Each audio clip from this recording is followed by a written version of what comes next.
Welcome to the Monday, April 7th, the Development Review Board. We have a nice full agenda this evening. Meredith is going to go over staff review of remote meeting procedures. Yes. All right. So this is for anybody who is on remotely and who hasn't done this with us before, as well as anyone who might be watching via ORCA Media. And for the audience that's here, I'm really sorry that we couldn't get the projection screen to work tonight, but we do have audio, so you'll be able to hear what everybody says. For anyone viewing tonight's Development Review Board meeting via ORCA Media, you can participate in the discussion via the Zoom platform through either video or telephone access options. If you want the full video experience, you can plug in this link here into your web browser, and I'll get a notification that you want to come into the meeting. Alternatively, you can dial in on any phone using this phone number and the meeting ID here. If you have any problems accessing the meeting, please email me at mcrandall@montpelier-vt.org. I will be monitoring my email throughout the meeting. For everyone attending via Zoom, turning your video on is optional. And please note that if you do wish to speak, we've got several people on tonight who aren't applicants. So applicants, when your item comes up, the chair will ask for the applicants and who's there to talk. For anyone else who's a member of the public who might have comments on an application, if you wish to speak, we're going to ask that you raise your hand. And you can do that using your actual physical hand if your video is on, or use the raise hand button on your toolbar. And then when you do that, the chair will call on you. I may have to actually formally ask you to unmute with my little options here because we've had some Zoom bombing events recently. Please note that the Zoom chat function should only be used for troubleshooting or logistics questions. If you have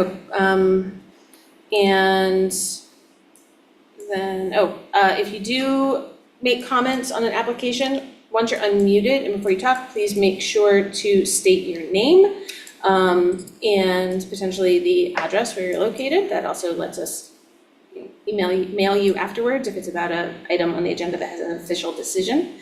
And once the chair's recognized you, we do ask that you try and make sure that your comments are fresh comments if need be. You can also just say that you agree with something that someone previously has said, and then add some new things. That always works well too. In the event the public is unable to access tonight's meeting, and I would learn about that through my email, then the meeting will need to be continued to a time and place certain. I will now hand the meeting back over to the chair. First, let the DOB members maybe introduce ourselves. Rob Goodwin, Vice Chair. Joe Kiernan, Board Member. Sharon Allen, Chair. And we have Brian on remotely. Oh, sorry, hold on. You gotta unmute yourself. I've just. There you go. Brian Jones, Board Member. And Catherine. Identifying yourselves. Okay. Yeah, you don't have to. You don't touch it. Just talk. Catherine Burgess, Board Member. Sorry, I'm late. Thanks. Okay, the first thing we're going to do is, has everybody had a chance to look at the agenda this evening? Board members? Yeah. Yes. Motion to approve the agenda. Great. Seconded. All right, all those in favor, please say aye. Aye. Those opposed, say nay. Okay, good. So tonight we have 3 sketch plan reviews, and then a slightly different application from the state of Vermont. I just wanted to review with people that a sketch plan review is a place where we're not going to make a decision tonight. I mean, we're here gathering information. We want to hear what you have to say, what we want to say, and that our biggest purview in this process is making sure that lots are not divided in such a way that they are no longer developable or that they create a problem with an existing lot. So that's like the narrow focus of what we've got here, but that is our primary function versus deciding tonight whether we can put a circus on one of those lots.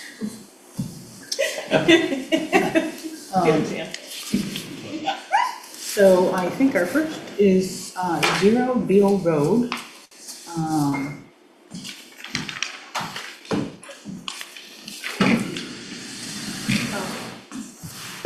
Sorry, not our usual setup where we have a nice No. stand. I'm glad I brought my board. Yeah. Pre-pandemic. So if we could, I'm just gonna read what it is, that this is a 0 Beale Road, owner applicant Shea Property Services LLC, care of Corey Shea, sketch plan review, for 2 parts of subdivision, and you are? John Petrowski, the design engineer with the Bowman Company, formerly Trudeau Consulting Engineers. Okay. Uh, The Shays were unable to make it tonight, but Aaron and Corey Shea, they maybe will get on this, but they're not available tonight. Can you just give me a brief sort of description of what's going on? Staff notes were very comprehensive, so I will be brief, but we're proposing 2 lots. Access is off of Via Road, Route 12's down here, so you drive up this road, and the first house site is here. It's a proposed 5-bedroom house with a 1-bedroom ADU, and then a little further up is the second home, which is a 4-bedroom house. We are utilizing on-site in-ground septic, a community system, and drilled wells. We already have our state wastewater permit for this property. We've done a boundary survey. You can see there's a lot of steep slopes that we're staying away from. It won't impact the steep slopes. VO Road is, maybe the average grade is 10%. It's steeper in some areas, flat at the bottom, flat at the very top, and steep going up the hill. That exists. I've driven up and down it a few times during our gathering of field information. I was personally involved in the test bits and the topo and the design layout. The lots are, for the 5-bedroom house, it's the bigger lot, 6.15 acres, and the smaller lot is 2.86 acres. This is in the RL zoning district. The Wrightsville neighborhood, that doesn't mean a lot to me, but I'm sure it might mean something to you. It's off of Route 12. As I mentioned, VO Road exists. No impact on steep slopes, no environmental issues. The amount of new impervious isn't high enough to warrant a stormwater discharge permit. The development zone is up top where it's very flat. It's flat all here, and it's a little steeper up here, and this site is wooded. The home is actually going in an open field that's there, and the part of the reason we're using the community system is the soils are deep sands and spectacular right here. We probably could have found the mound site up in the woods, but then we'd be tearing down trees, so we went with the community system concept. This house, I don't know if it matters, but Corey Shea and his family, their goal is to build a home and live there and become residents of Montpelier. That's it, pretty brief. So the existing home is the one that's closer to Elm Street, is that correct? No. Yeah, down I'm here, sorry. it's off my map. But yes, Okay. there's an existing, we label the lots as 2 and 3. I imagine this is part of a prior subdivision, and there's a home down at the bottom of the hill. Okay. Yep. We don't expect traffic to be significant with two residential homes. Do board members have a question they want to ask? I'd like to get myself arranged here. No, I don't think a question necessarily. I remember when this first round of subdivision came, on this, we did a little bit of discussion about the stream buffer. I don't think it was contentious, at all, but I think, just making sure that that's, listening and you're here, that, understand that, development is significantly limited, if not completely prohibited, on the, near the stream there. Yeah, and, I think it doesn't need to be addressed now, but maybe some way of, calling that out in the plat at the end, to, just make sure that that's clear to any potential buyer. I think that we've not typically required the setbacks, dimensional setbacks to be shown on the final plat. But I forget what we've done as far as the stream. So what we did before, that was for flood hazard. Right. If it was just a stream with water setbacks, we haven't flagged that because it's not a separate permit and it's not like a health safety issue. Right. So the Montpelier Conservation Commission is meeting next week to discuss this and another application that's sketch plan application that's before you tonight, to give their comments. So those will be folded into the record for the second round.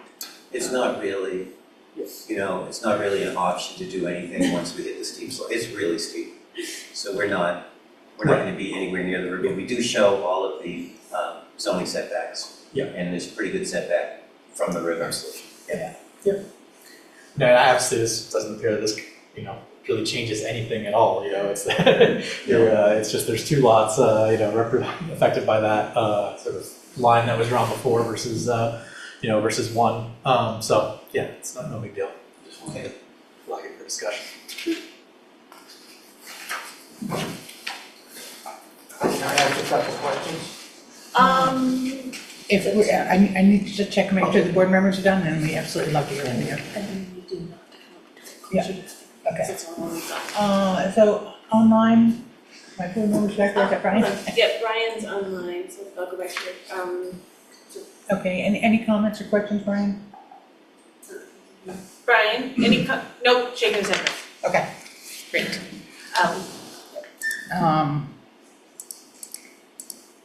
You also got the staff notes? Yes, I did. You did, okay. They're very comprehensive. They're very comprehensive, they are. It's great that way.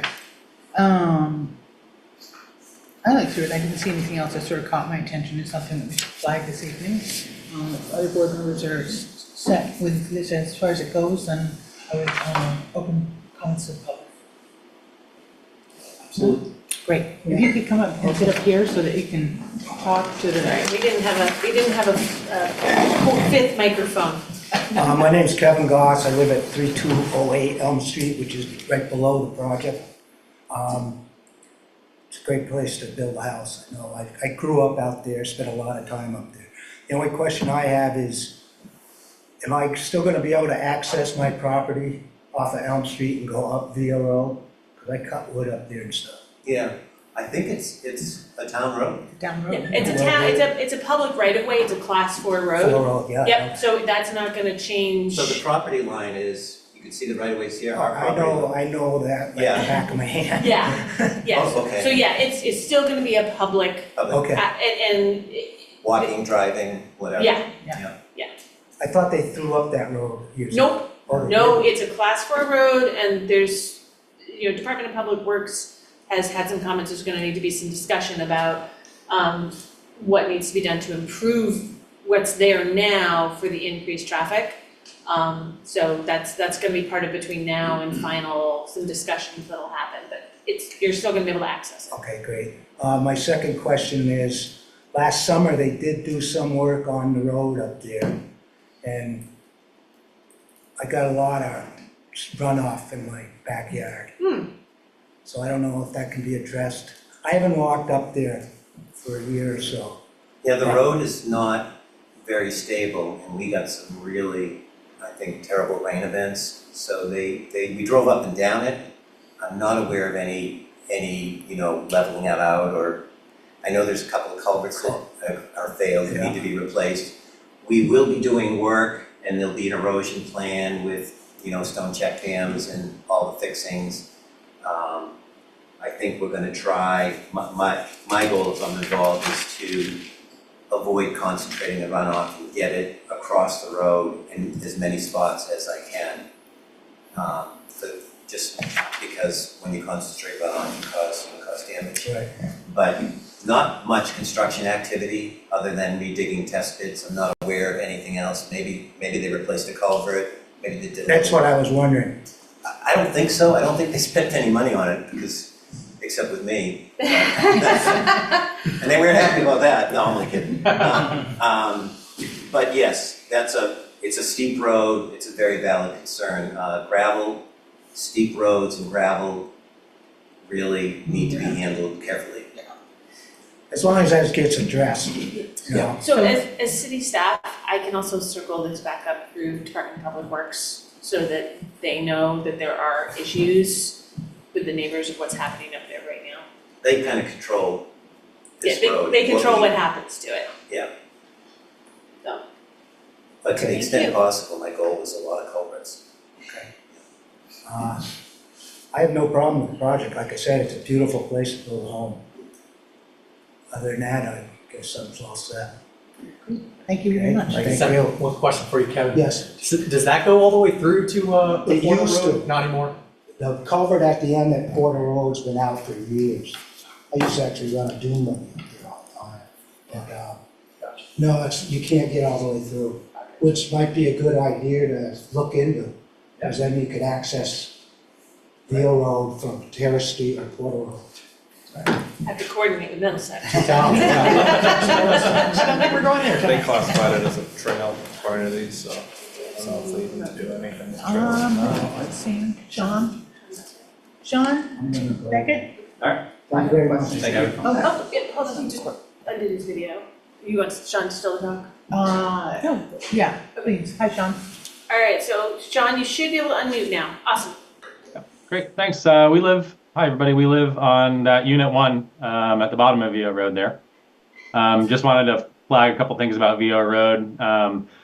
The previous owner, before selling it to the Shays, they did put a little bit of work into that road just to remove organic material, kind of get it passable. They did some culvert work, but nothing that really redirected the flow or anything like that. So really minimal stuff, as the fellow just mentioned. And yeah, we just wanted to flag that the city has been, maintaining that bottom portion of VO Road, which as neighbors there, we certainly have appreciated. In the winter, the snow plow builds up snow right up against VO Road to the point where you'd have to, the pile of snow is in the way of accessing up the hill to the slot 2 and 3, and so there'd have to be some conversation around what to do with that snow. But we just want to voice our support of the city maintaining the ability to maintain that road for those of us down at the bottom of it. That's all. Thank you, Sean. Catherine, did you have a question, comment? I had a question back from the staff report. I think we had the suggestion around getting clarity on the decision on the shared septic design. Oh, well, Yeah, Yeah, that's it why sounded like- I didn't go into it too deep, but part of what I mentioned was we found a sand deposit right here. And surprisingly, the water table is high here and out here it's, I could probably design a mound system out there, but it would be big and it would require clearing all the trees. Okay. So we made the decision that a community system in-ground conventional seemed like less of an environmental impact, and it allowed us to maintain gravity and avoid pump stations and more complicated systems. Thanks. Yep. Anything else? Okay, well, thank you very much for sharing your information with us. You're welcome, thank you. Have a good night. yeah. Thank you.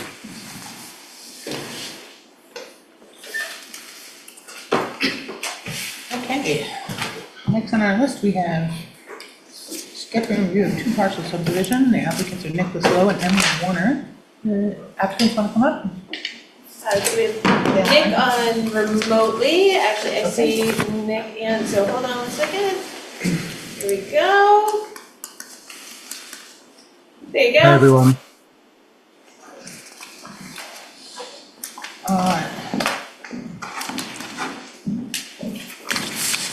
So if you could tell us just a kind of a brief introduction to this project, that'd be great.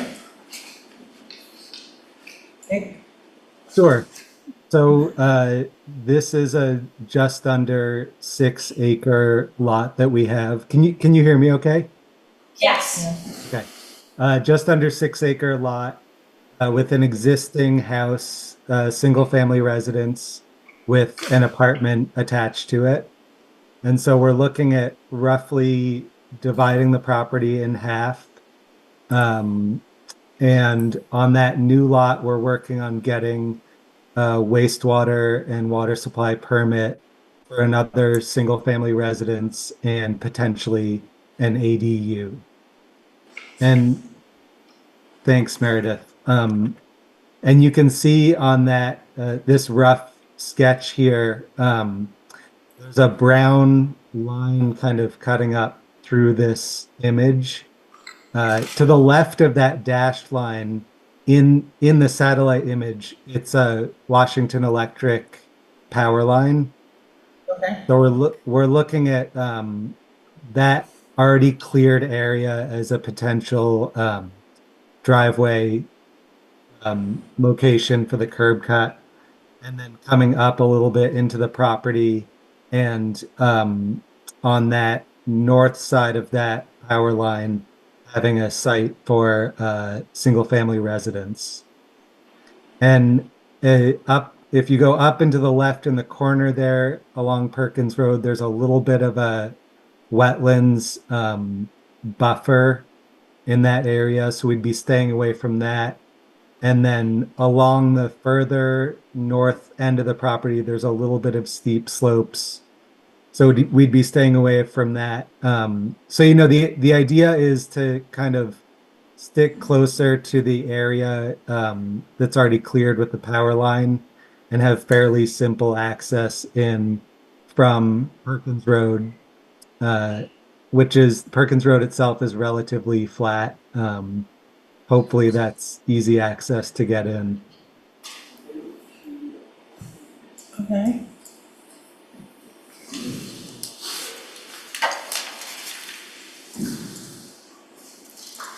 Just trying to make sure I understand. And the zoning district here, I think it's a 2-acre minimum lot size, and we'd come out with 2 lots a little under 3 acres each. Okay. And so the lot on the left, is the circle represent where the house is potentially gonna be? Yes. Yeah. Okay. Can I raise a point of order that, for the participants in the meeting, the public to not be able to see what y'all are looking at as you discuss these things is not okay, because we can't inform our own comments. It's not the ORCA's job to see that the room is equipped. Noted, thank you. People, members of the public need to see a picture, please feel free to share mine. There is a packet that was on the But we can't see table. where the cursor is moving and what's being referred to specifically. That is true, there was a. I understand that, Steve. There's nothing I can do about it right Going forward, you now. could make a resolution, a vote among the board to not let it happen again, is what I would ask for. I think we can just accept that we'll not, try and not have it again. Other board members have questions about this particular application?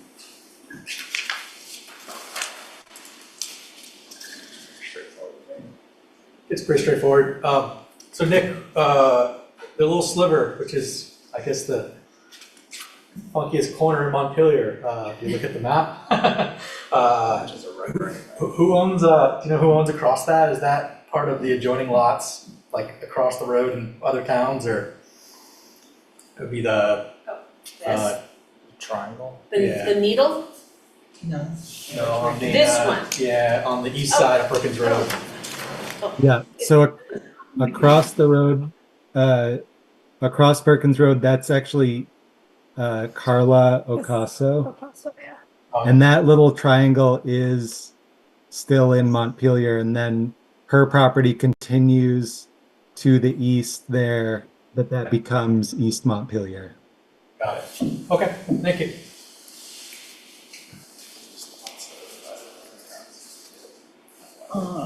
Were there members of the public here who wanted to ask questions or give input? Application?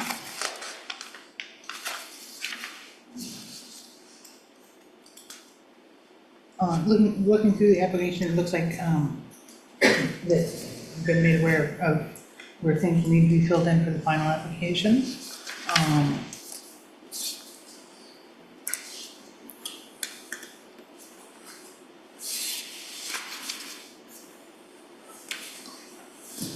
You know, a lot of staff comment, which I think is super helpful for the applicant, is things that must be included on the application for the next step.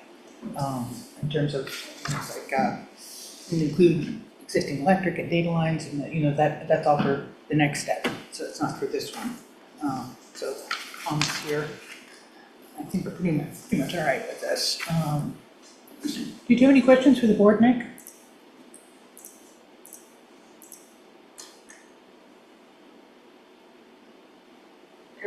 I don't think you're doing. Did you have any questions for the board, Nick? No questions, thank you. Okay, thanks. I am gonna say thank you then for bringing your application in front of us, and we'll move on to our next site plan review. Thank you. Thank you. Thank you, Nick. Okay, our next is, that is right. The applicant is Down Street Housing and Community Development. They come up to the table, please.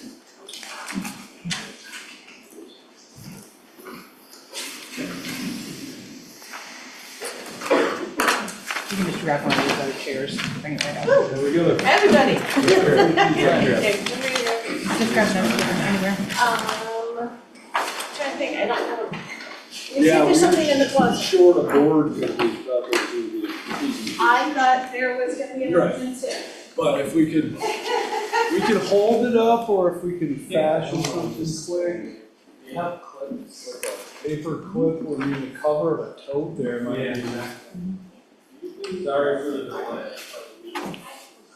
I've got a black. So there's one on that table right there. Sure. Thank you, Chris. Sorry, we moved here because I was concerned the council chambers was not being big enough for everybody who was gonna want to attend. We can deal with it, I just want everyone to be able to see. Let's go one at a time, and let's start with that one. We need to get this one up there with that. They both say the same thing. Thank you, Chad. And I can share for people online, if you just give me a second to switch out my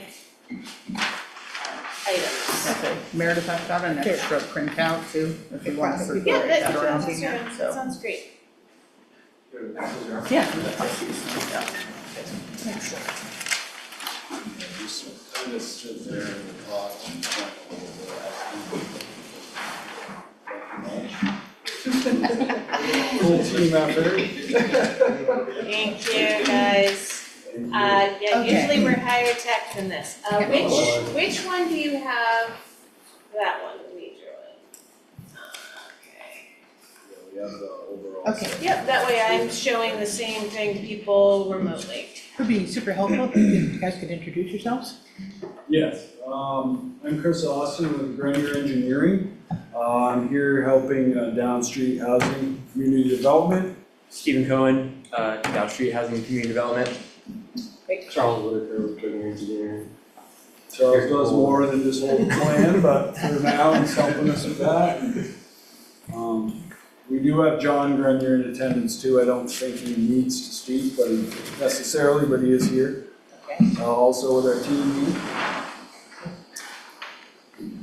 So if you could just give a brief description of what the project is? Sure. The project here is for a 3-lot subdivision of 9 Heaton Street. The site currently has the Washington County Mental Health Services building on it with a large parking lot and some undeveloped area to the northeastern corner of that property. So the subdivision is to propose a lot 1 of 1.98 plus or minus acres that will contain the existing facility and parking. And then a lot 2 and a lot 3 over here in the northern corner as proposed for future single-family residential dwellings. So lot 2 is they're actually about the same lot size, 8,300 square feet, that's 0.19 acres. This is the Res 3000 zone Heaton Street neighborhood. So our lot sizes are over double the minimum. We provide we exceed the amount of frontage needed for all 3 proposed lots. The coverage as designed here on this plan is met for all 3 lots. We have a common driveway here accessing the 2 new development lots for residences. We have done that at a 16-foot travel lane width, which meets the building inspector and fire chief codes. The property line for this new development essentially is in the center of the proposed shared driveway. The plan shows the applicable building setbacks for each building shown. Each lot has 2 building zones shown that either meet the minimum setback to the frontage and side yard. And on the interior there, we've just restricted those building areas to be outside the gravel parking driveway area. So those interior setbacks, where those deviate from the normal setbacks, exceed the district standards. The project is proposed to have municipal water and sewer. We've had DPW review some options for the best case scenario to do that. We've landed on so-called option number 2, which involves a small off-site easement here to the northeast to access an existing sewer main. The water main exists right in Heaton Street, and we'll have direct water line service to the new property there. Each building site, is assigned 2 parking spaces in this layout. They're all within the 2 lots proposed. Some are going to be by shared agreement on lot 3 benefiting lot 2. This is a currently wooded site. The existing tree lines are shown on this plan. There will be some effort to retain a few trees here or there. This is a very small site, so there's not a lot of natural tree retainment shown here or anticipated, to be honest. And we do understand that we're really here to do the subdivision standards. We've, as this plan shows, done quite a bit of pre-review with Michelle's department, Meredith, and the fire chief and public works to quickly pivot toward, construction level permitting once we have the lots approved. Okay.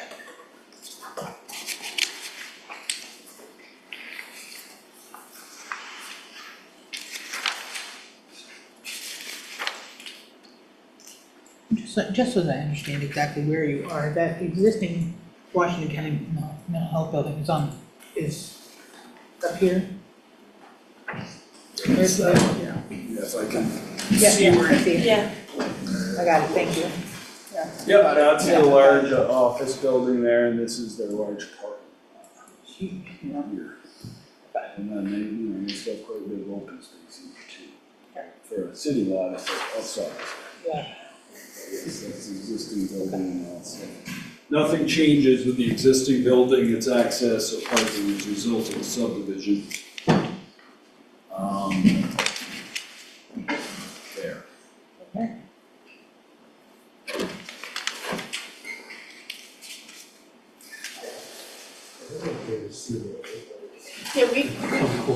Yeah, yeah, you can show them. We've got printouts. Thanks, Charles. And screens.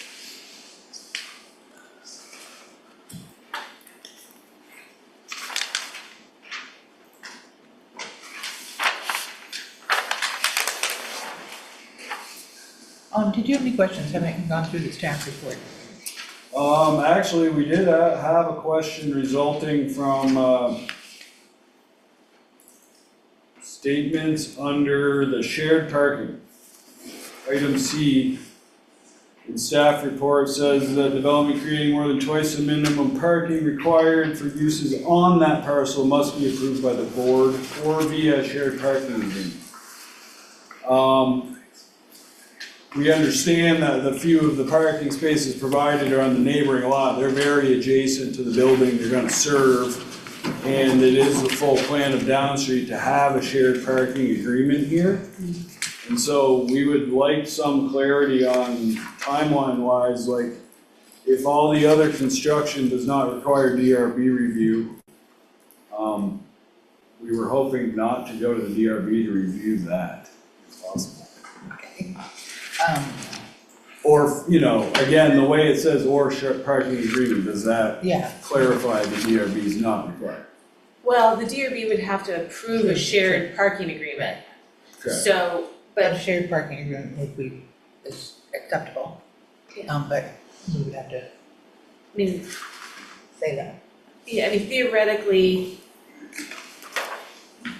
that approval would probably be combined with the final subdivision approval. I would think that would be Yeah. useful. That was I think you could do that as part of that application. That was my And- next question. Yeah, and get it, you know, When do I get this? and get it approved for, I mean, it would probably be for a certain max build out, right? Because this, in the shared parking agreement, you'd have to have a draft of it to be reviewed. You certainly look like you're doing the parking. Yeah, I mean, we're not trying to overpark, but, you know, I realize in modern rules here, it seems like a unit is provided one space.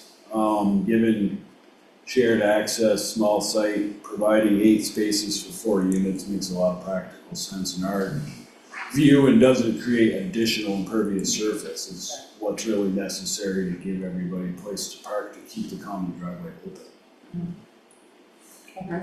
I have a question around, the connectivity with parking and the decision around the location of the units and the proposed site division. Did you look at, or can you talk us through whether there was any scenario for some of the parking space instead to, have a different type of unit division? Sorry, that was unclear. Right now, we're seeing all the proposed development with the new units and the new parking in this area that, in this previously wooded area. I was just curious if you had any scenarios where it was a parking lot that would have taken on some of the development. I don't think that we've had any real conversation with trying to share their parking. That doesn't seem. We've had discussions about temporary use, but not as permanent use. I have been by this site a number of times and see that it gets plenty of use from, Okay, so yeah, so the site is, the parking is utilized on the site. it is, yeah. In terms of also just to ease of easements and future ownership, I mean, the product here is to hopefully have homeowners owning buildings and property. So like a shared easement to the neighboring office's parking lot is sort of like a bit of a tangled web when you could just park next to a building Right. on your lot or, by shared 20 feet away from your lot. In our opinion, it organizes it better, less easements, less people involved, less concerns or arguments that could arise, essentially. Like, say we could work out an agreement to park over here, but then an office member parks and, or the homeowner parks in an office spot and just don't take Yeah, no, I think I was more curious if the parking on the site was underutilized, if you had looked at whether the housing could go to make it a smaller, large parking lot. That completely makes sense. Yeah. We don't feel has a great opportunity given the use of the lot. Okay. Any other comments from board members? Keep going to look at the screen behind this. Old habit, right? Yeah. And if there's anything else we need to point out to you and Is there anybody from the public who'd like to comment on this? Yeah. Some questions, do you want us to go? Yeah, if you can just pull a chair up and, I can move. Sorry, guys. No, sorry. there's only one. Tight quarters here. Just just for business, we're almost from the same town. You can identify yourselves first? Yes, so my name is Stephen Perry, I'm Emma Perry. and we're currently in the process of purchasing the 19 Heaton Street lot, right next door to where the downstreet homes are going to be possibly be placed. Where? The 19 19 Heaton Street, the big, Oh, okay, thanks. so units 4 and 3 being right on our property line. So first thing we want to say is we're in full support of the project in terms of building housing that's affordable for people in Montpelier. And we look forward to having those neighbors there. We are wondering if, since the trees are going to be more or less taken completely down, part of the property value in the place here, we wanted the seclusion a little bit of that property. So we were looking to see if there's a possibility for us to have a fence placed up in that location or some sort of a barrier to block that 150 feet from the road to the end, which would be roughly the end of Unit 4 down by Washington County Mental Health, that parking lot down there, to continue to have that secluded area for us as we build a family and want to have a space for that family to run around and play. Well, that, I'm pretty sure that's gonna come into play when the permits come in for the, or is it now? Well, because Not now? there's a lot of times, so just for everybody here, a lot of the time the board does for two small subdivisions, they leave landscaping decisions for later. In this particular instance, because it is part of the subdivision review, I think that the board has, can Say, we like that. specify, like, say, if this is the site plan that ends up being proposed, here is, what we are gonna require for landscaping, for shielding, Screening, for screening for the developments of our adjacent neighbors. I mean, that is something that the Are there board any has the plans? option to do. Are there any plans for that screening to be built along that? We don't currently have a plan for it, no. Okay. We are obviously, Open to- yeah. Meredith let us know about your comment in the Yeah. emails. With Stephen and I have talked. Just given how small the site is, it's hard to imagine that we're gonna get to leave too many of the natural trees, which is honestly normally the way we try to do things. It's just very tight in the site to do so.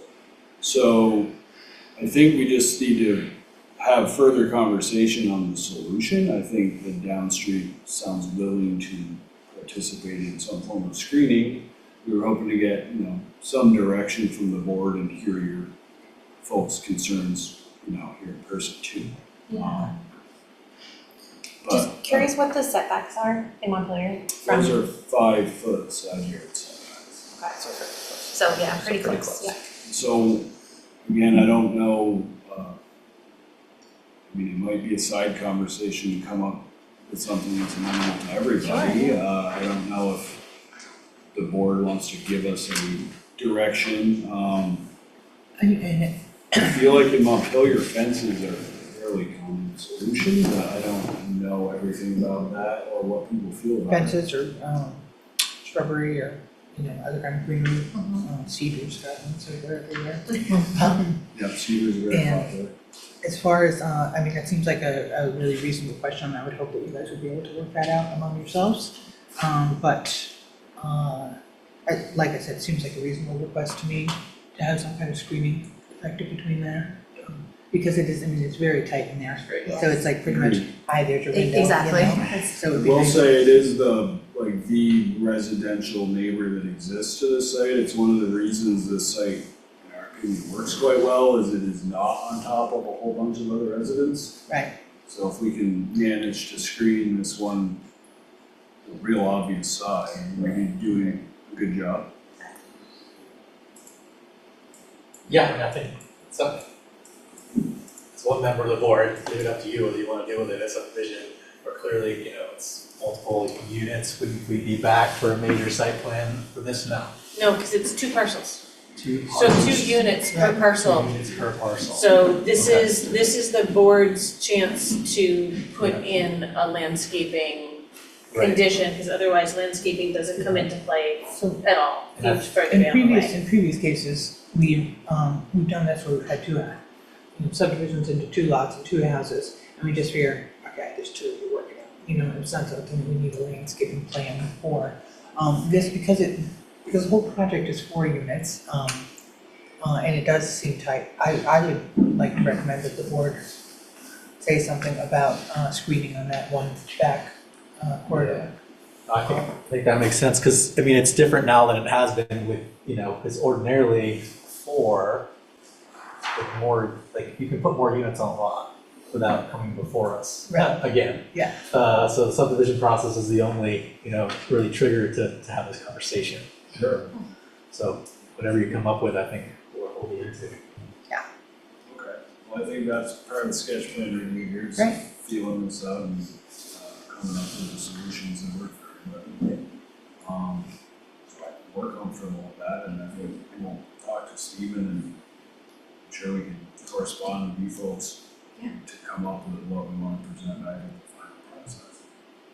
That sounds good. That sounds great. And Everybody can loop those through me, because some privacy fence needs are taller than the standard that would be allowed, so we can tie that into the final application to get those approvals. that might be Right. a DRB topic as well. Hmm? Well, Like right, that's a review, right. extra review at a certain height. for Oh, instance. right, and so we would just fold that in to the final subdivision application to get that blessed approval for that taller fence, if that's what you go for instead of plantings. These units are 2 stories. Single story. Single stories, yeah.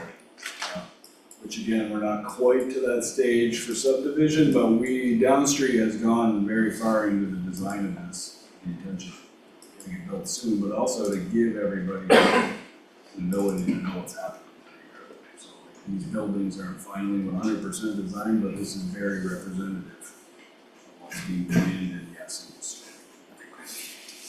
And somewhere along the way, I mean, obviously there's 4 on the plan here, but we were murmuring that it was maybe gonna downsize, but it doesn't sound like with this No, I think current we're plan. pretty, At yeah, 4. yeah, we're looking Okay. like this is about what it feels like. Perfect. There They- are more questions? The only other question I just had per the staff report, and I think everybody is pretty comfortable with it because it's per DPW really, but we did the pre-review meetings to determine this could be a B71 commercial standard driveway here. And so we are planning on meeting a bunch of conformance with that with a paved apron. We did have a question about the radiuses. I don't know if the board is interested in that too much or not, but basically by using the 20-foot radius that's required, it actually creates a mouth at the street here that's 50 feet wide. Funny enough, they want us to have a 40-foot width. It's just the way Eaton Street curves, I guess. It's kind of, so what we'd actually like to propose is a slightly lower than 20-foot radius to get us a 40-foot width at the street. We just wanted to kind of get that into the discussion. It's a little bit on the technical end. Yeah. I'm thinking that that's probably something at DPW. So if they we get it to them and they say that's good with Yeah. us, we'll be okay. Yeah, DPW blesses that. Then we're good.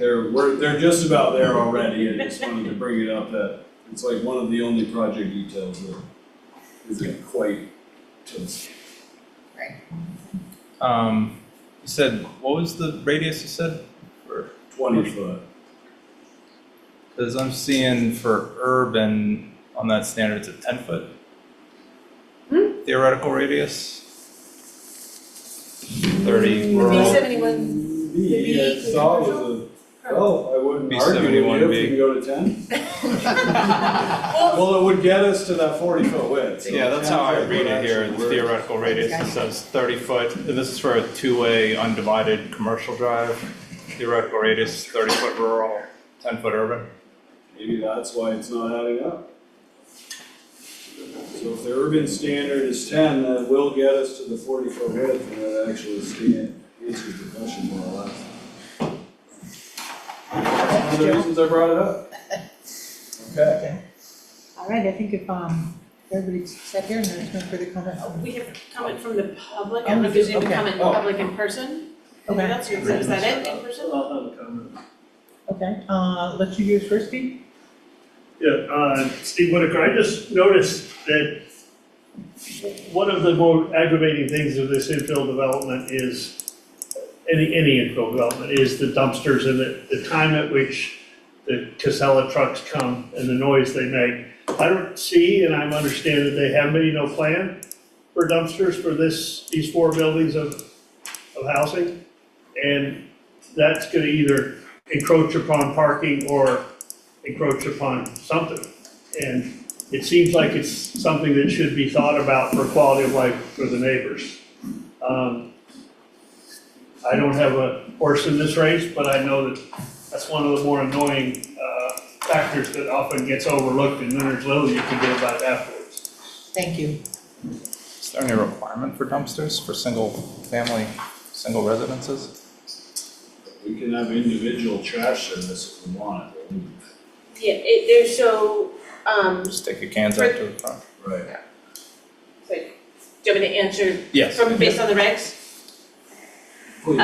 So the subdivision regulations don't have anything about that. The only time those service area locations come up would be if we trigger major site plan. If site plan, like minor site plan, which would be 3 units and up or commercial, I can look at it sort of in landscaping and screening, and that landscaping and screening standard. But the landscaping and screening discussion under subdivision, it's much narrower. Okay. So it doesn't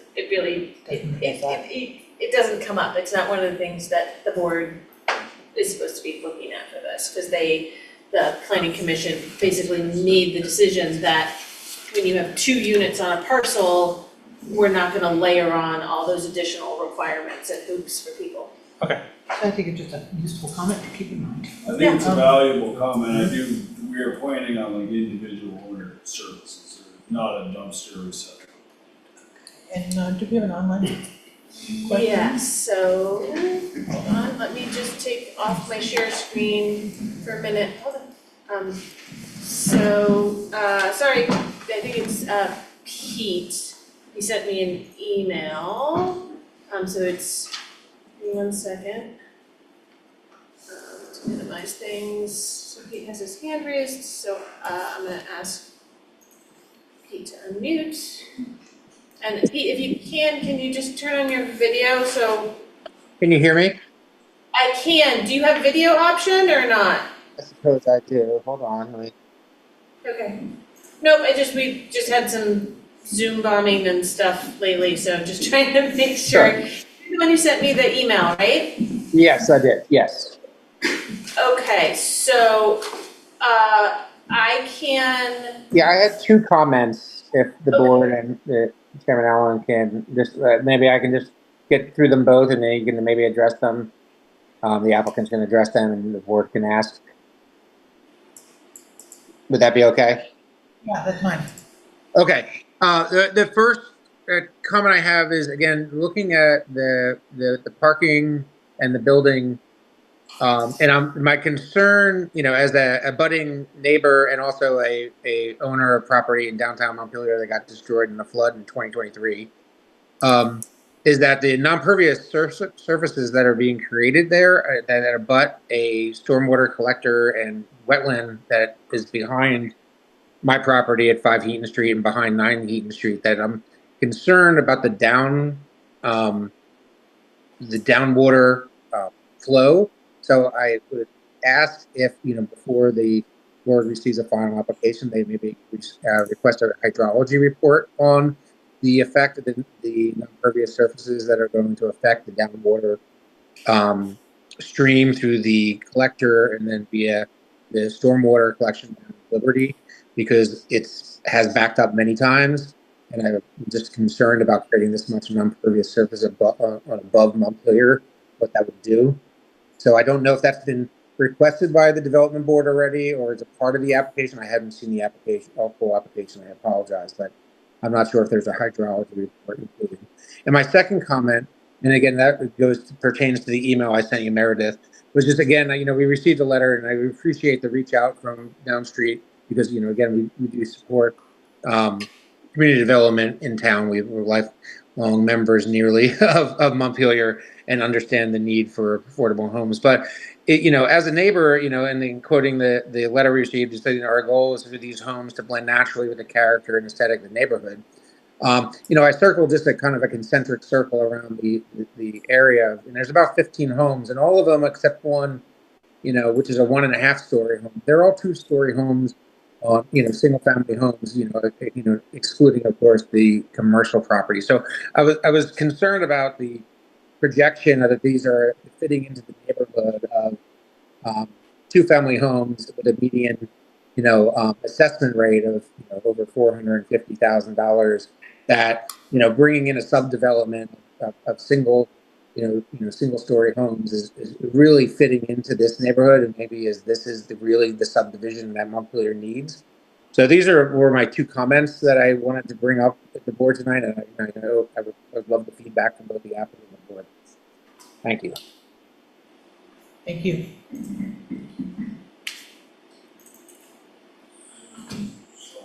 There is a character of the neighborhood for subdivision, but I don't believe that there is any building review that involved in that. He was just talking about over, and I think that, how tall are the, how tall are the buildings? There's, 4 stories? no, they're single-story buildings. Single-story Yeah. buildings, okay. I don't know, 18-inch feet or something. Yeah. Peaked roof. Okay. Yeah. All right, and in terms of, water, I know it's super frustrating for people who lived here through the flood of 2023. It seems like everything is falling apart and water doesn't go anywhere where it's supposed to. But I also feel like I'm sort of reacting to that as citizens of Montpelier, like, oh my God, everything's gonna flood, oh my God, everything's gonna flood. And it's good for us to be prepared for floods and to look at where stormwater goes and to make sure that we get that done correctly. So, and the regulations don't require a stormwater plan for this site. They wouldn't require it because it's 2 units. And there's some other ways, Captain and I talked about that at the last meeting, about other ways to get involved with water and where water's gonna go and where water's gonna be in your neighborhood. The resilience. Oh, there's like resilience groups. The resilience groups that are in different areas in Montpelier are talking about planning for water and flooding and just trying to recognize what certain neighborhoods need. That might be a good place to check in on that also. So I can probably Charles just. could speak to this a little too, Great. from our project proposal side. Right, so Pete, is it? Thank you for that question, and you're right. It's one of the major concerns that we considered when we were making this development is that we know the issues that Montpelier face, right? So if we look to the south of the development, we have. In 1 second, and I can share my screen and mimic what you're doing. Yeah. Okay. Scare a second to share. Okay. Yeah, so to the south of the development, we have fashioned a collection system, so to slow down or reduce that threat for the abutting neighbors to collect the water from the impervious areas. So we have considered or taken into consideration the impact that the development would cost in terms of flooding that area. Right, so that stormwater basin shown there will attenuate the project runoff and store it there and slowly release it back to the natural drainage path already existing on the mental health side. So the other point is that there's a very small amount of impervious surface here. And actually, if you eye it up, it would all fit within that existing parking lot next to it. our lot totals are only 16,000 square feet, and we have 50%-ish coverage. So I don't have an exact impervious number out of the top of my head, but we're at well less than a quarter acre, I think. Yeah, we are.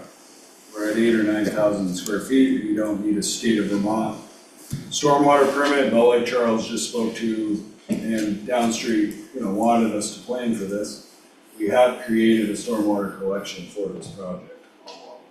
And to add, like, we are in discussions with the DPW to see if that, we produced or provided a report on the flood impact, so we're just waiting for correspondence there. So we have it in the back of our heads to make sure that. That's great. All right. Brian, actually has something he wants to say. Yep. Brian, go There ahead. was a part two of Pete's comment, was there? So the part 2 was about property values Oh, okay. and how that goes to the standard of character of the neighborhood. And actually, Brian Jones, who's a member of the DRB, I think actually, he emailed me to say, I think he wants to address that. Thank you. Brian? Yes, Brian, you should be able to unmute. Yes, thanks, Meredith. I'm guessing everyone can hear me now. Yes. Yeah, not there in person tonight, sorry, I'm doing multitasking here. Yeah, so very quickly, I think my response is really just more of a building on the sentiment, the questions, maybe even some of the concerns on line item 25, section 3507. When I look at the way the development is organized along the road, and when I see the kind of single drive, yes, one curb cut, but a lot of additional driveway, I think, and parking that's associated with these 4 buildings, it seems to me that if you study the surrounding neighborhood, which admittedly I live fairly close to, you find that a more typical pattern is that 2.5-story kind of vernacular New England house. Now, there are 1.5-story houses in the neighborhood as well, but they're kind of an anomaly. And most of these houses are accessed with maybe a two-car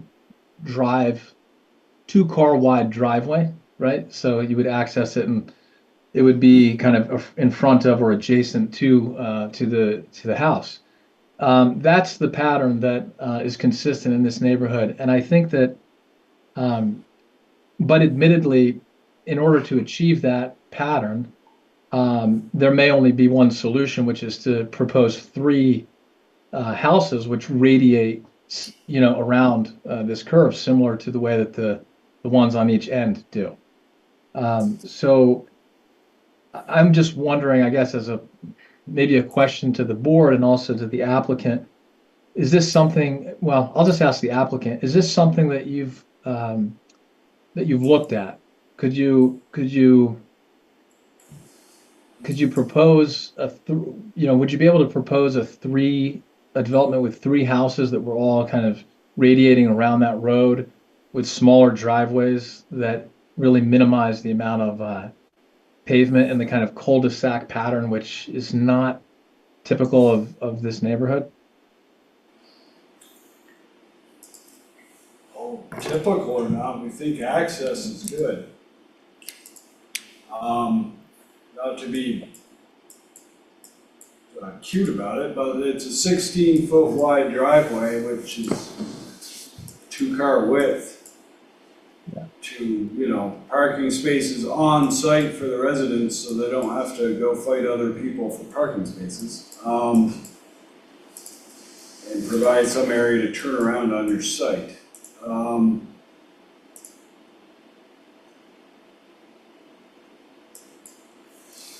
I guess we really tried to focus on the minimizing to 1 curb cut and provide a common driveway access to the 2 lots is really how we approached it, to be honest. It feels like what you almost might be asking for is a second curb cut or something to provide the access. It just seems like that would be frowned upon in other ways, would be my opinion, but.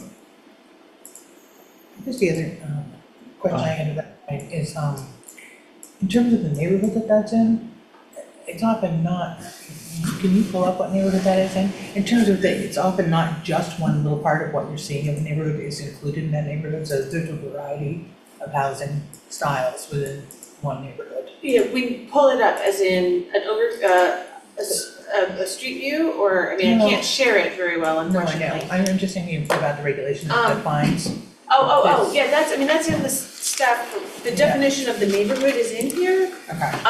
It doesn't go into the styles of houses. It talks about that the old Heaton Hospital, now owned by Washington County Mental Health, and the current Heaton Woods Long-Term Care Facility are key aspects of this neighborhood. And that those offer higher residential densities when compared to the surrounding neighborhoods. In general, I mean, we've had this come up in subdivision before where there's the zoning described neighborhood with a capital N. And that's typically supposed to be the focus for the board. There are sometimes comments from other people who don't live quite there, but give me a second, because I can probably, I can share it online and then people can come up who are interested and look at my computer. So just give me a second to pull up the full zoning map. So this was a neighborhood, a zoning neighborhood defined that was created, I think last year or the year before in one of the recent amendments to the zoning. And it's a pretty small area. Sorry, I've got to take a bunch of layers off of my map or nobody's gonna understand what they're looking at. And it's really mostly the Heaton properties, or the Washington County Mental Health properties. So, sorry. It's slow here when I don't have everything. Alright. So.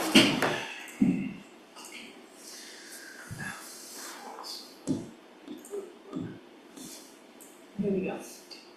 Give me 1 sec.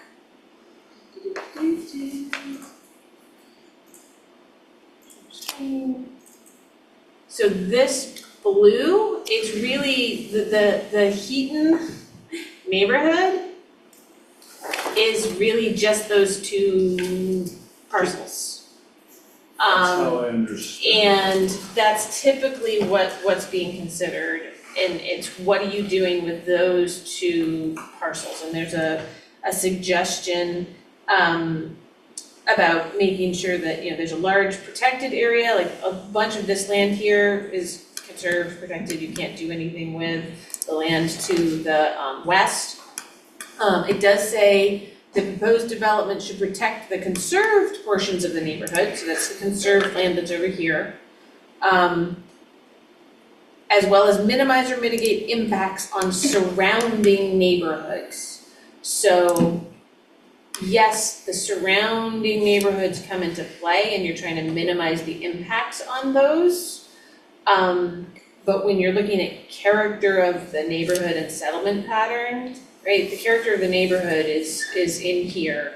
And then, they talk about that these two parcels offer higher residential densities. Like there's an ability to build higher density on these two parcels because they are so big than maybe what's been done so far. So that's the whole, that's the big overview of what, in this case, character of the neighborhood is all about.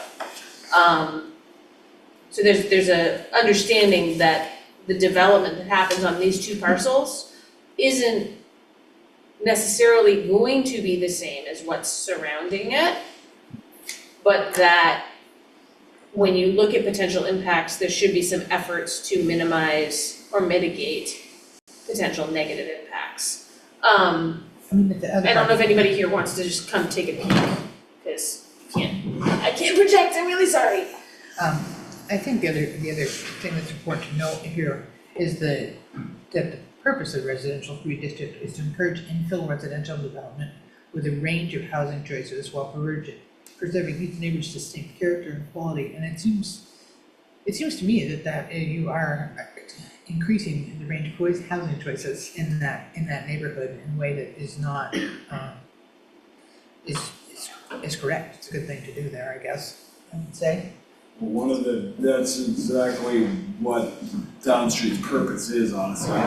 Here is for a range of options for people in the community in general. And I think that they've had us arrange a site plan with the parking meeting on the site and have some ability to turn around in there while still really having a small impervious footprint. Really keeps what this development will be doing on its own property versus searching for parking out on the street or in some other place, or, you know, that kind of thing, or having a traffic jam issue with driveways and deliveries and such. So, you know, we really tried to target that with the project. Okay? Pete, did you want to add something else? Yeah, thank you. No, thank you for showing that the rezoning that happened last year for the two parcels. But again, I think that seems to be so limited in scope that I think you would have to address the surrounding neighborhoods because, again, two parcels is not a neighborhood by most definitions, especially since the two parcels are commercial only. So I think when we were looking at this as a development project, that I think we would also need to encompass the residential portions of the abutting neighborhoods. Maybe I'm wrong, but I'm going to throw that back to the board as just to comment on.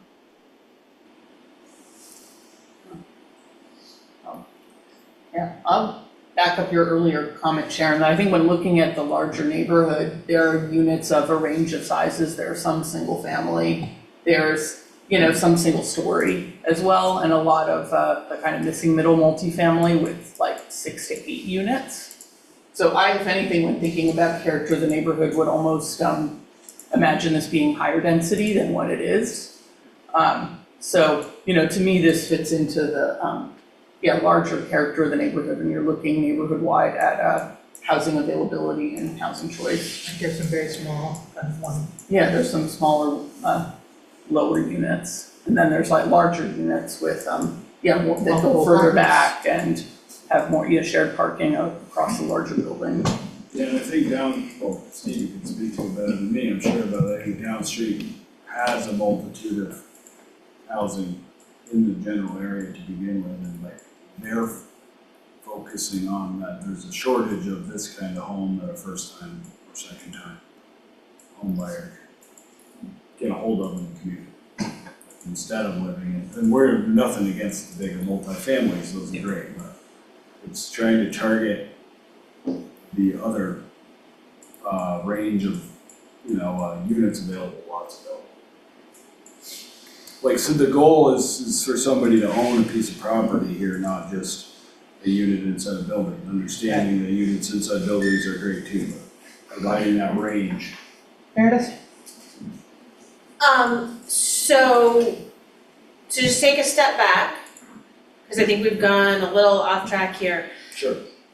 This is sketch plan review of a subdivision. The subdivision is just the division of the land. So this whole character of the neighborhood discussion has nothing to do with the potential houses that will go on there. It really doesn't. That's not what the board's approving. It's how the parcels are being divided and arranged. So the shared driveway aspect is something that could be commented on, but again, that's gonna be a whole separate permit to get that driveway.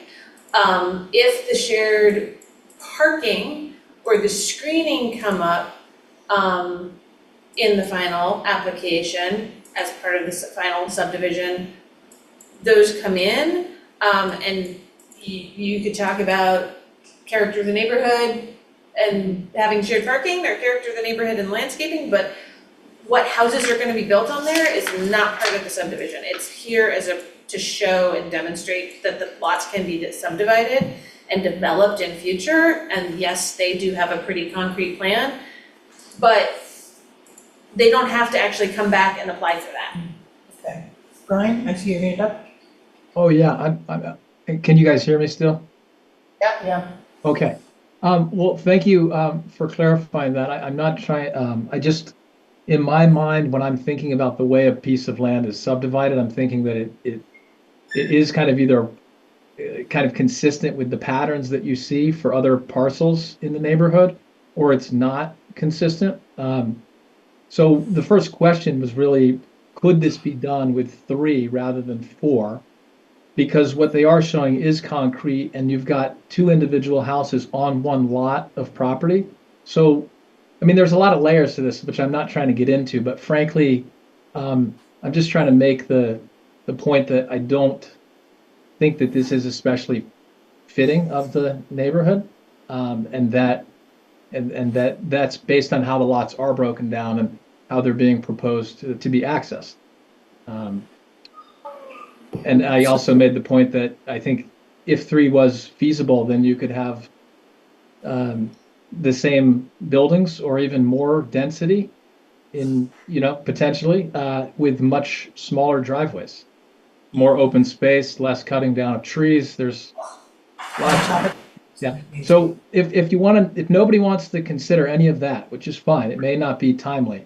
I just am trying to make the point that the way the subdivision is broken down, the way these parcels are broken down, does not seem in keeping with the character of the neighborhood to me. Meredith? I'm sorry, I'm gonna just, if you're talking about the layout, right? Give me 1 second.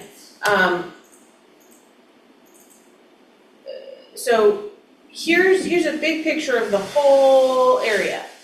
I'm gonna do, and again, people can come up and take a look at this. Chris, if you wanna come up, I'll turn it around once I've got this set up.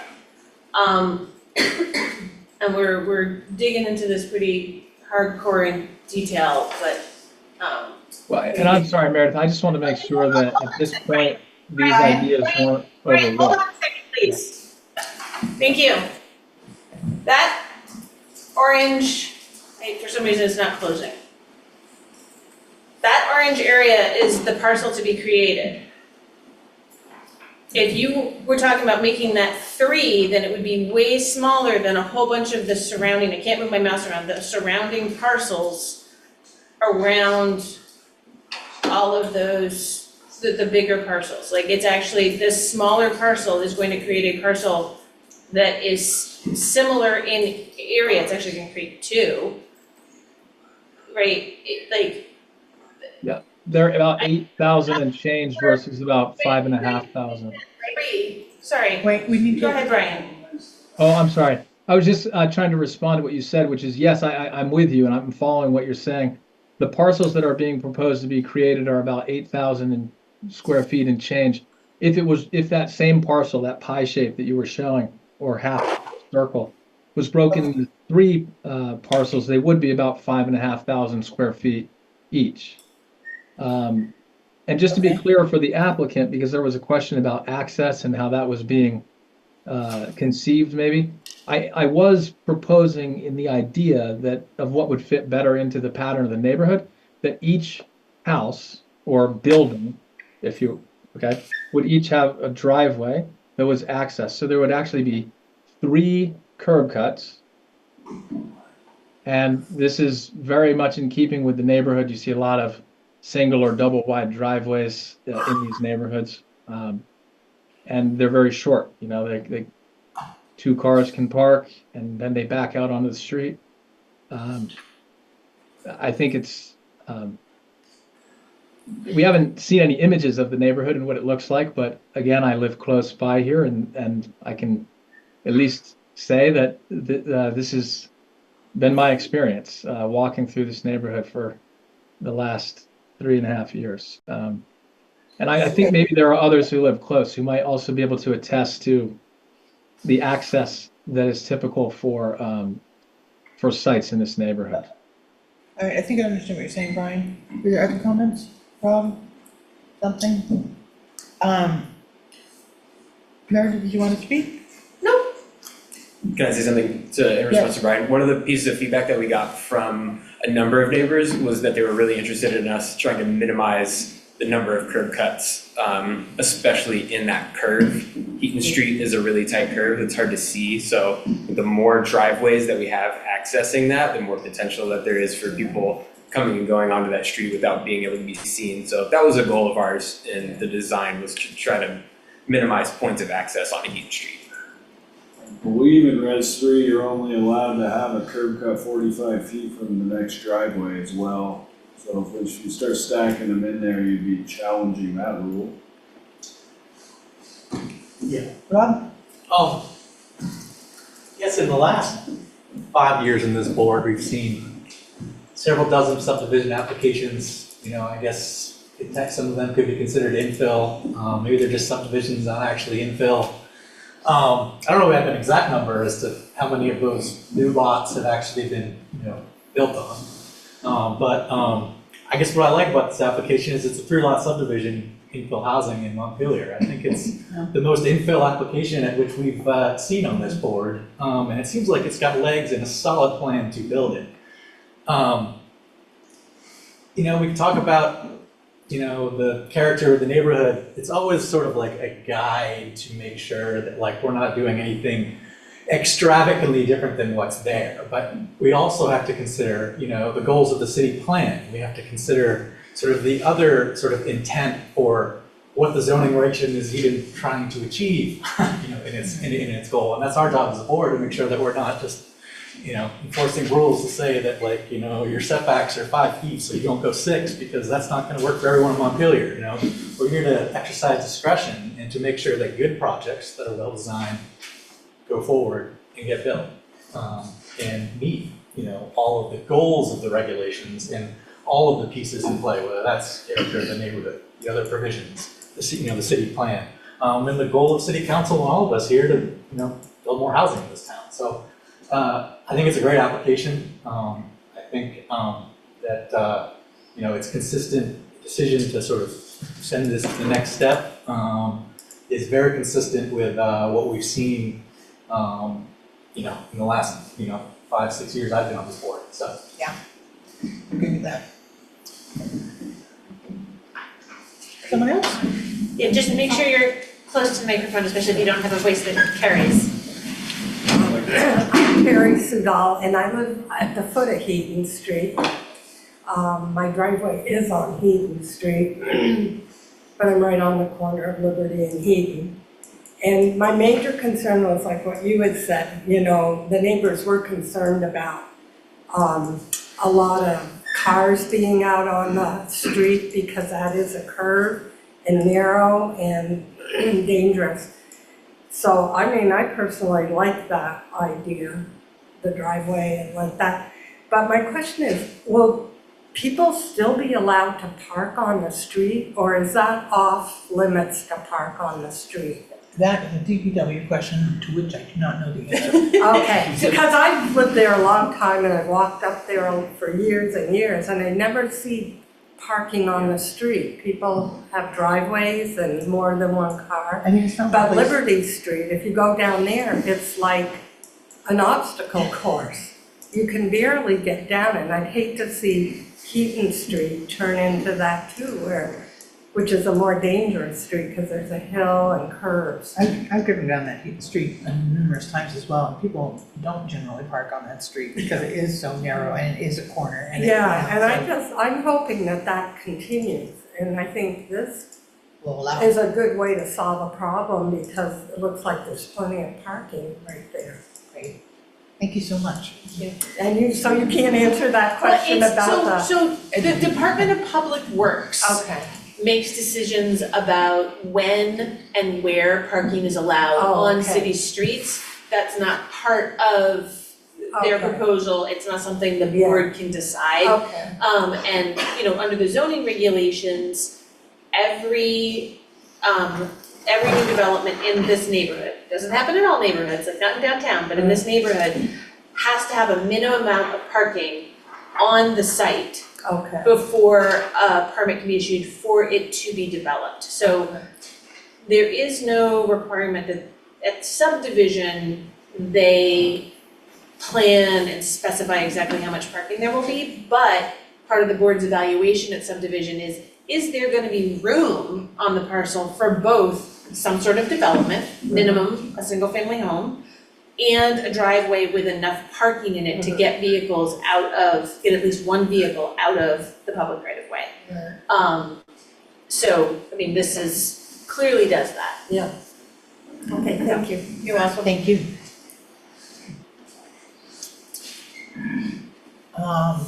Unless there are other comments, thank you.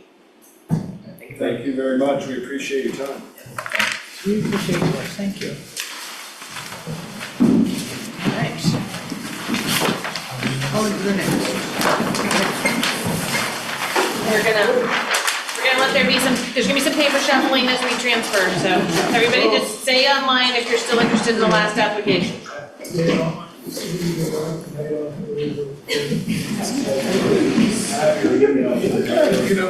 So we do have another application, so if you wanna talk, please go to the other side of the big yellow space.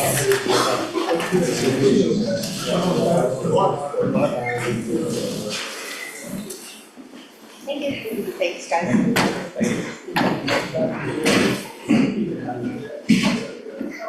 Other side of the big yellow space. Sorry. It's echoey in here. Okay. So this next application is, the applicant is State of Vermont Buildings and General Services.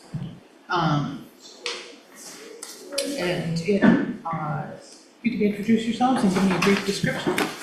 Good evening, I'm Joe Aja with Buildings and General Services. I'm Ethan Dunker, I'm with Buildings and General Services. Great. And your project is? Before you, what we're looking to do is, the Department of Children's and Families is looking for emergency shelter space. We've been working on this for a while now, and it's an office space that was originally. Guys, you gotta move it further out.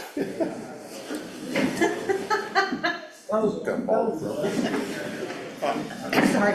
The other side, but they're just at the other end of the hall, they're not behind the wall. Got to better define the other side. Yeah, thank you, sorry about that.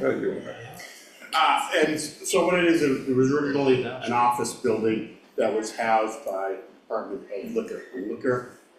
Department of Liquor joined with the Department of Lottery. They moved out into other space because it couldn't fit in that space. So right now it's been vacant. We had fitted up for other means a while ago for office space. And then we had the Department of Children's and Families coming forward looking for space for emergency shelter. And so we brought in the state fire marshal to evaluate the space, and they have basically put a limit of 10 individuals to be in that space. And so this is the office building?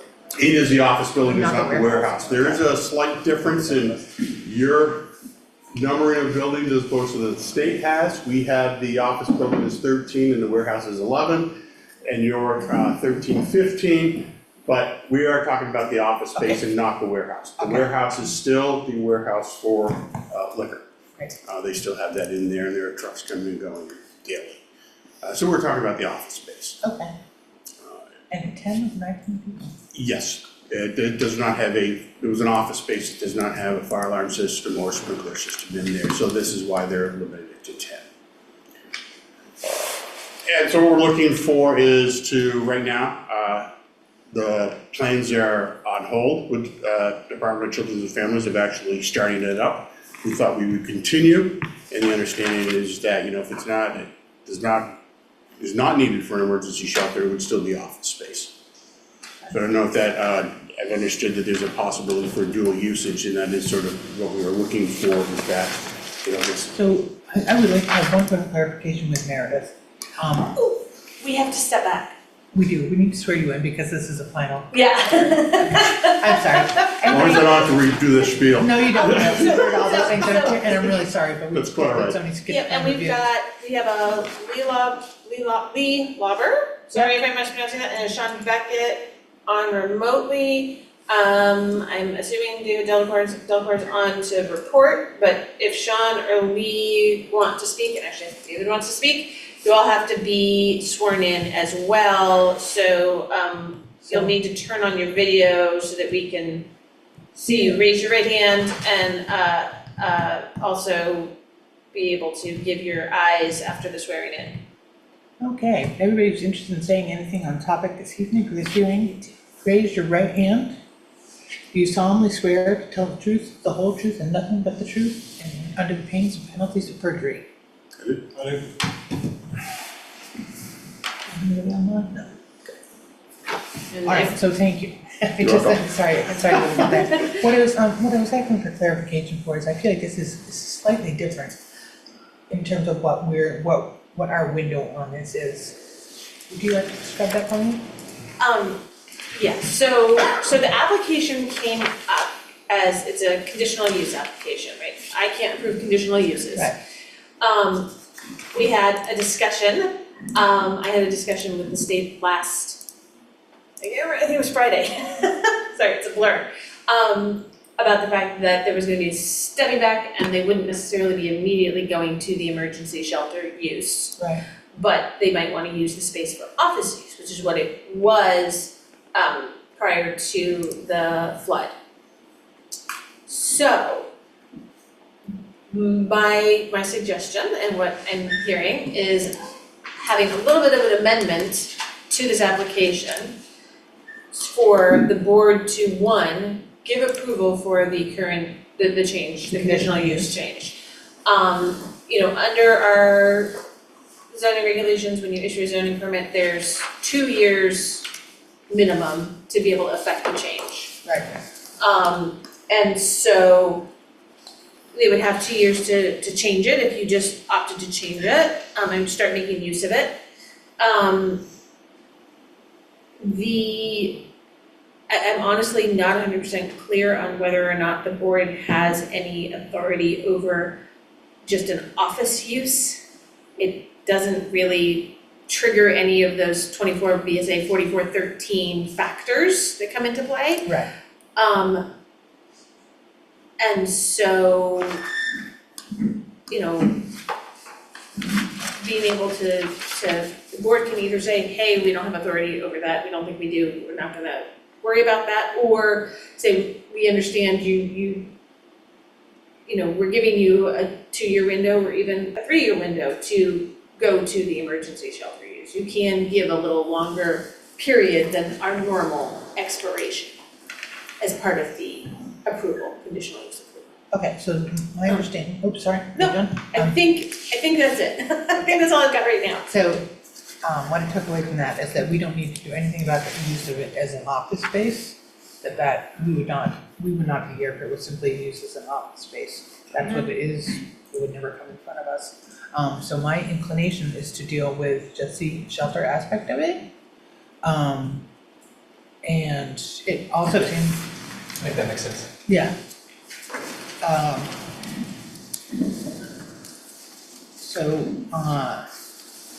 There's also kind of this list of what we can deal with, and I'm just gonna share that with everybody. Because the emergency shelter will be operated by the state, the state-owned structure, limit zoning jurisdiction to location, size, height, building bulk, yards, courts, setbacks, density of building, off-street parking, loading facilities, traffic, noise, lighting, landscaping, and screening requirements, and only to the extent that the regulations do not have the effect of interfering with the intended functional use. So that is also a very skinny window. Yes.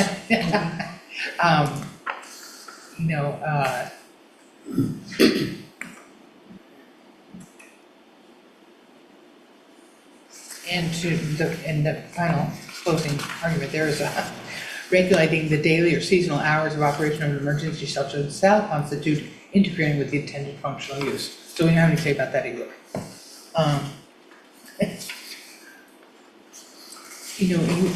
It doesn't sound like the outside of the building is gonna change at all? We're not changing anything, and we make an amendment on our application. We actually had the construction cost of $70,000. Department of Children's Families decided not to go forward with a shower setup, so we're actually not doing any renovation to the building at all. We're just going to say it's an emergency shelter if and when it opens. Okay. Right, so there's no work outside the building, no work inside the building. And that limit of 10 people was considering the existing conditions in the building? Yes, by fire safety. Okay.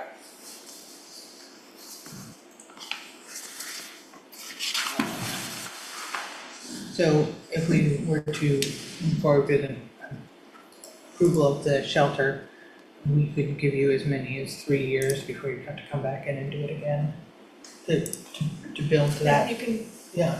you can do that, to start that use. And then the other question is, if you're approving it as a multi-use, right? We've done that before, where there's sort of flex space. So it's two overlapping uses, it's just they won't be occurring at the exact same time in the exact same space. We've done that with other, Okay. right? So you could approve this use being, so that they wouldn't, if they use the emergency shelter for 6 months and then use it for office for some agency that needs Right. it for 6 months because their building's being renovated and then go back to the emergency shelter, they don't necessarily have to come back to the board. Okay. That's a possibility, I And would they think. need to come back to the board if we gave them the approval to the shelter, but not the office, because the office is existing and we wouldn't be involved in it? Do they necessarily need our approval once it's been? I think as long as it's clear in the decision Right, that you're approving continued use of the office. right. Or, yeah, I mean, Right? and it might not be contiguous, I get that. Right, so- they might not be contiguous. So, all right, That it probably wouldn't be contiguous, right? Right.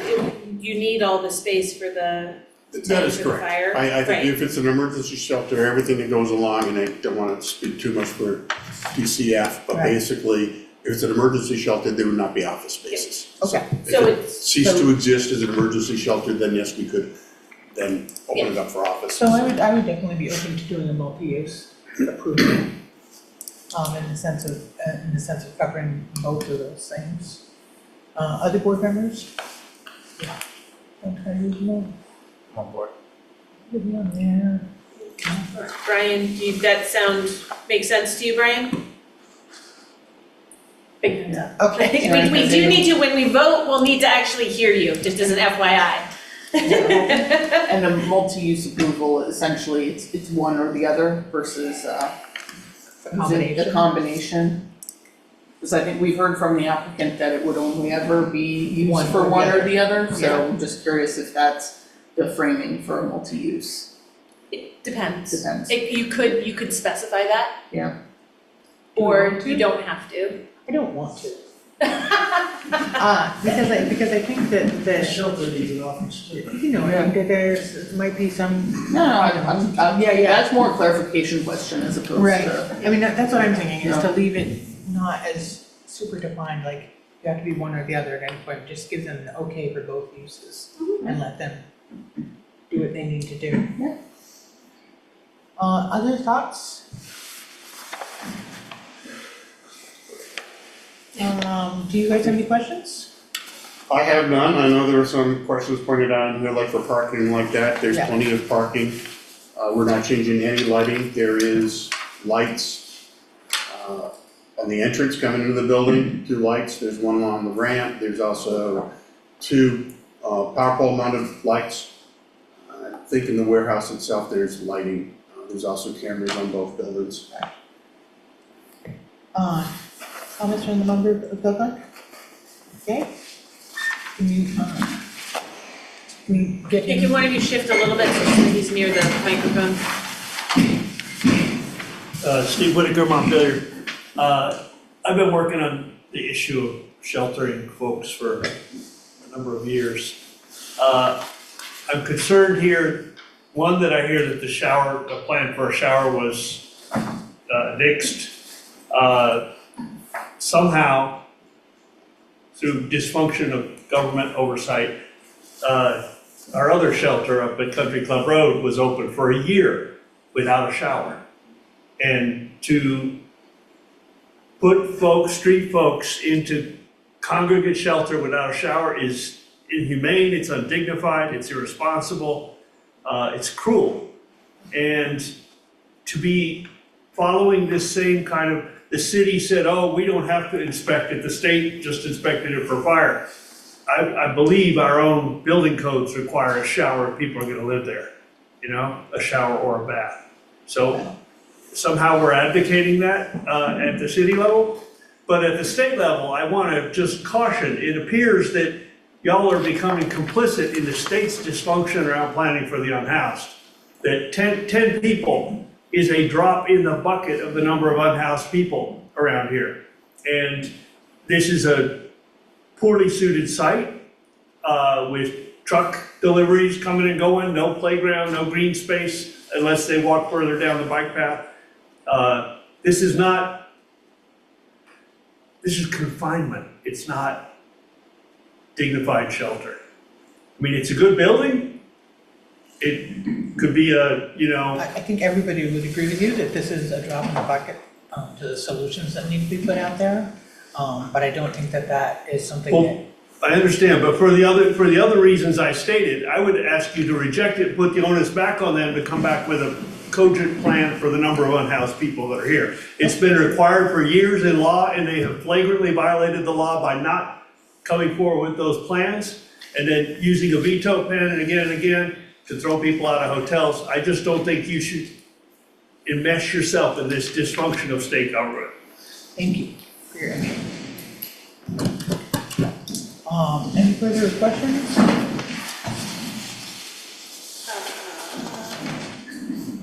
I do have to get this answer, I know my parking regulations, right? You talking about the customers at the warehouse? Yeah, no There's no customers. customers at the warehouse. Yeah. Perfect. And sorry for everybody remotely, my paper went over the speaker. We're just determining that there are no customers. Yep, no customers. Thank you. You're welcome. I appreciate it. It's just one of those checkpoints. Yep, I was just skim through and see if there's any others. You had another one in the application, doesn't provide specifics on how guests will arrive at the shelter, and we don't know how they will arrive. Okay. Well, Could be that's, walking or driving. You could require them to put a shower in before the shelter is allowed? No? no, that's not one of the conditional use criteria. That's not something that this board can mandate, and because it's a state-owned and operated building, the city of Montpelier doesn't have authority building permit wise to do anything on that building. Our agreement with the state bars our building inspector from issuing those building permits. That's a state building permit.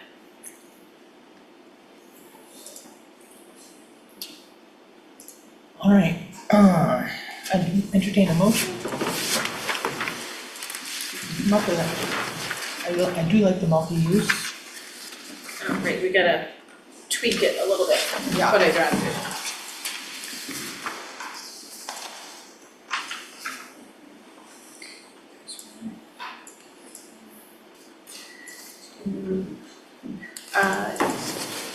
Did you say I just need add? assistance, 'cause my battery is out, it's not lasted this whole meeting. Oh, sorry, that's you didn't have a cord. Yeah, right. It's fine. To add an emergency shelter use. Yeah, I think if you do, yeah, because you're adding, you're not changing, right? I think that works. Read it through, see what you think.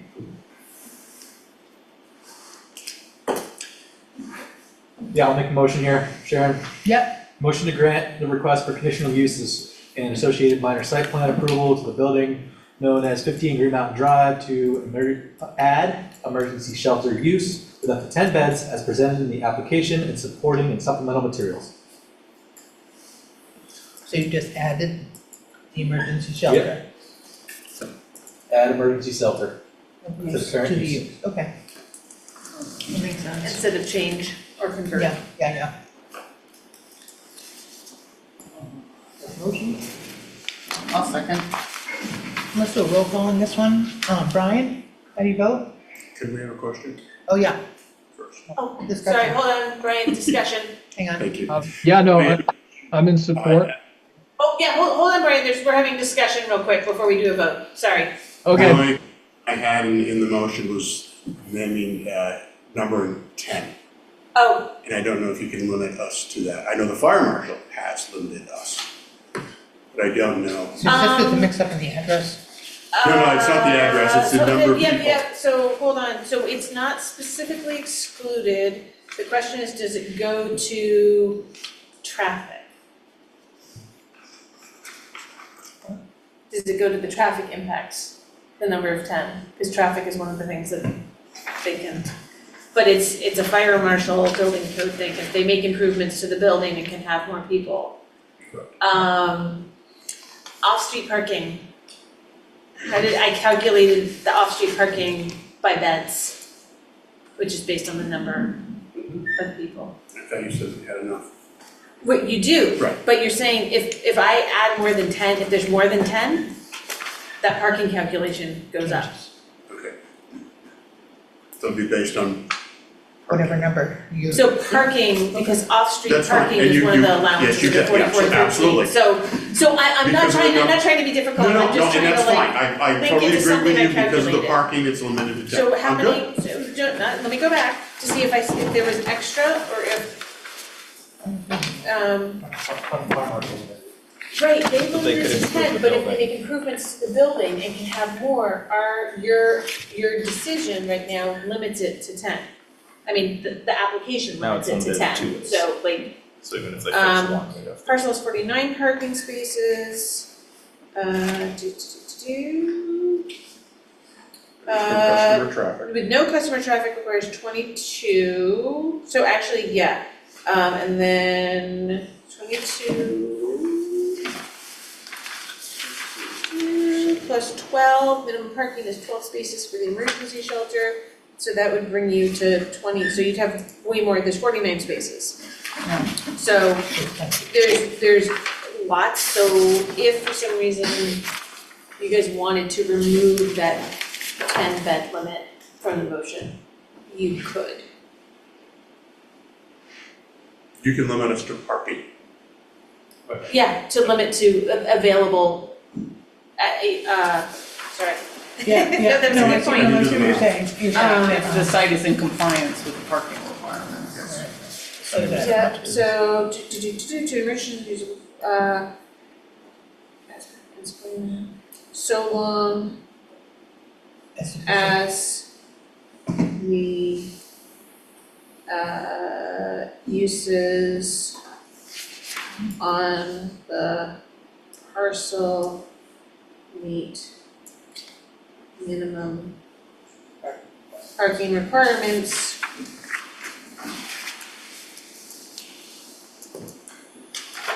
Which then also lets, if minimum parking requirements change, get later, it fluctuates. Yeah. So. Can I ask Meredith, is emergency shelter its own parking requirement category? No, so in the staff report, so the Okay, yeah, zoning okay, got it. administrator Yeah. / administrative officer has the authority to, when something doesn't fit in one of the specific categories, try and come up with something similar. And because emergency shelter is in the lodging area, and there will be some staff there, but there isn't the same kind of like large multi-space like conference spaces, things like that. Instead of using a hotel parking requirement, I made it equivalent to an inn. Yeah. For the amount of parking that would be required, so it was by bed and then they had a number for staff parking added in, it was like +2 or +1, I can't remember off the top of my head, but it's in It the was staff 2. report, yeah, Okay. +2. Yeah. So, Thank you for catching that about the Yeah. beds, cause we can't regulate it. But So- so we, I don't know if you wanna, how you wanna do that. okay, so, do I hear a motion to amend That's, I think that's what we did Yeah. last time. Is there a motion to amend the motion? So moved. Yeah. So we probably need to reread the amended motion, just because I wrote it out, but we didn't All right. clarify. So the motion is amended to grant the request for conditional use and associated minor site plan approval to the building known as 15 Green Mountain Drive to add an emergency shelter use as presented in application Z 2025-0017 and supporting and supplemental materials, so long as the uses on the parcel meet minimum parking requirements. And that's our final vote, and that's our amendment. This is the amendment. All those in favor? Nope, you need a second, don't you? Oh, yeah. sorry. Second to amend the motion. Second to amend the motion?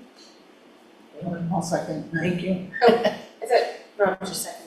I'm confused. Okay. All right, it is seconded. So I've now- got it as Rob seconding because Okay. he said it first. Okay, So hold on, I've got to make sure I've got Brian up. okay, Okay, Brian's up. Okay, so that's the motion to amend the motion. right. It was motioned and it was seconded to accept the amendment. All those in favor, please say aye. Aye. Oh, And now yeah, we're gonna it do came roll through. call and neighbor call. Okay, so now it's amended. Right, it's amended, so we can go from the original motion. can we? Yep. So now it's a vote on the Right. motion that's been amended. Right, so it's a vote on the motion that has been amended. Brian, let's start out with you, yay or nay? Yay. Brian? Try again. There's a delay. Okay. Yay. Okay, good. Joe? Yay. Rob? Yes.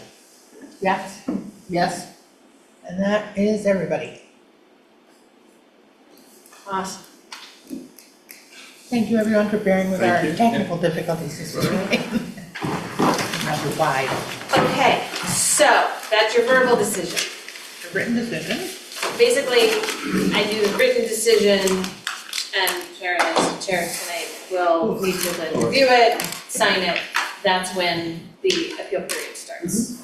So we will get that to you as soon as possible. And at some point, somebody will have to come and pick up and sign for the actual copy, the handwritten copy of it, because there's no pre-permit conditions. We'll be able to issue the permit the same day that we have this signed. So, I will probably email you a copy of the decision, but then you'll need to come and sign for it, because we don't really rely on certified mail going very well. We have people sign the certified mail card in our office, because ever since COVID, it's been random. So That's not I'll a email problem. you, Okay. let you know when it's all ready. No problem, you're just down the street, that's easy. Yeah. Thank you very much. Thank you. Thank you. All right, and everybody had a chance to review the meeting minutes? Was explained. Yep. Hold on a second, because Tammy's still gonna have to hear. For, okay. Could I ask you to consider making a statement to council that you need more tech support to get your audio, because ORCA shouldn't be providing your audio, Can we finish the business? well, this is business, because if you're gonna vote to ask council for money to Wait, get. can we wait till other business? Oh, I didn't know. There's an other business on every agenda. Yeah. So the matter right now that we're dealing with is the minutes from the last meeting. Has everybody got a chance to look at those? I did review the minutes prior to, and I motion to approve them. Second. All those in favor, please say aye. Aye. Aye. Huh, yeah, Brian, try it again, there's a delay. Aye. Yeah, great. Thank you. Mr. Whitaker, you'd like to note that we should ask the council for additional money so that we are not working under such backwards code quality.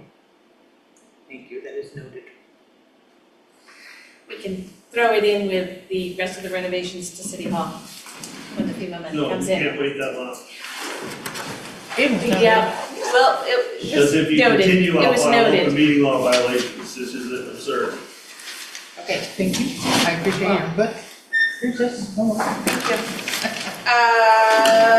Okay, other business, so next regular meeting, April 21st. and did you have applications for that day? Yep, we do.